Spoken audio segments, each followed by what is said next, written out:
एक चिड़िया बहुत परेशान थी क्योंकि बारिश का मौसम शुरू होने वाला था और चिड़िया ये चाहती थी कि बारिश का मौसम शुरू होने से पहले उसे कोई जगह मिल जाए किसी पेड़ पर जहाँ वो घोंसले बना सके और अपने बच्चों के साथ रह सके।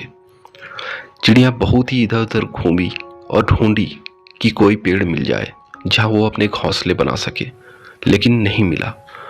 कुछ दूर और जाने के बाद एक नदी दिखाई पड़ा। नदी के किनारे दो पेड़ थे। चिड़िया बहुत ही खुश हुई और पहले वाले पेड़ के पास गई और पेड़ से पूछने लगी, क्या मैं तुम्हारे शाख पर एक छोटा सा घोंसला बना लूं जहां मैं अपने बच्चों के साथ रह सकूं? तब पेड़ ने कह दिया, नहीं।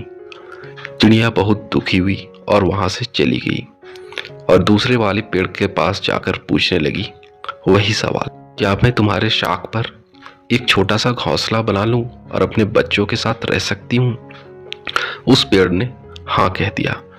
चिड़िया बहुत ही खुश होकर अपना काम शुरू कर दी और घोंसले बनाने लगी। कुछ दिनों बाद चिड़िया के दो बच्चे भी आ गए। अब चिड़िया बहुत ही खुश थी और अपने बच्चों के साथ रहने लगी, लेकिन कभी कभी उसके मन में ये भी आता था, इस पेड़ ने मेरे साथ बहुत ही बुरा किया। भला उसका क्या जाता अगर मुझे एक छोटे से घोंसले बनाने के लिए अपने एक शाख पर जगह दे देता। कुछ समय बीतता चला गया और अचानक एक दिन बहुत जोरों की बारिश होने लगी। बहुत तेज हवाएं चलने लगे। नदी और तालाब सब भर गए। अचानक वो पेड़, पहले वाला जो चिड़िया को घोंसला बनाने से मना कर दिया था, वो गिर जाता है क्योंकि उसकी जड़ें कमजोर हो गई थी और वो नदी पे बहने लगता है। तब चिड़िया देखती है और खुश होती है और कहती है, अब देखो तुम्हारा क्या हाल है, तुम खुद ही गिर गए। तुमने मुझे घोंसला नहीं बनाने दिया था, शायद इसी की सजा तुम्हें मिली है। तब पेड़ कहता है, मुझे मालूम था कि मैं बूढ़ा हो चुका हूँ, कमज़ोर हो चुका हूँ, मेरी जड़ें कमज़ोर हो चुकी है। शायद इस बार मैं बारिश के थपेड़े को बर्दाश्त नहीं कर पाता।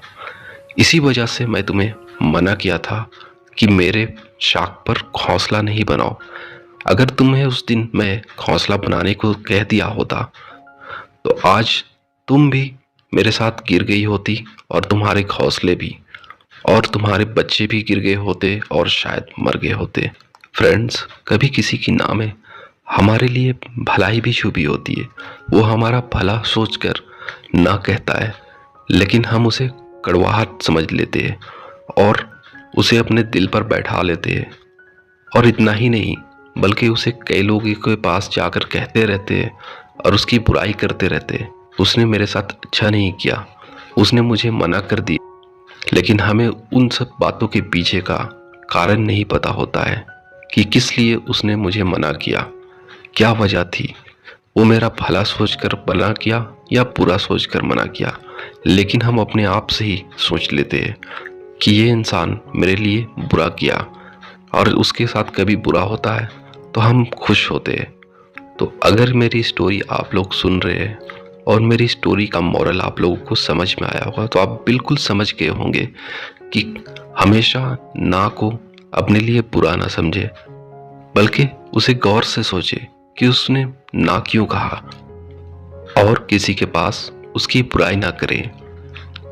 फ्रेंड्स, अगर ये मेरी स्टोरी आप लोगों को अच्छी लगी हो तो प्लीज़ वीडियो को ज़रूर लाइक करें और शेयर भी करें और मेरे चैनल को सब्सक्राइब करें। Thank you.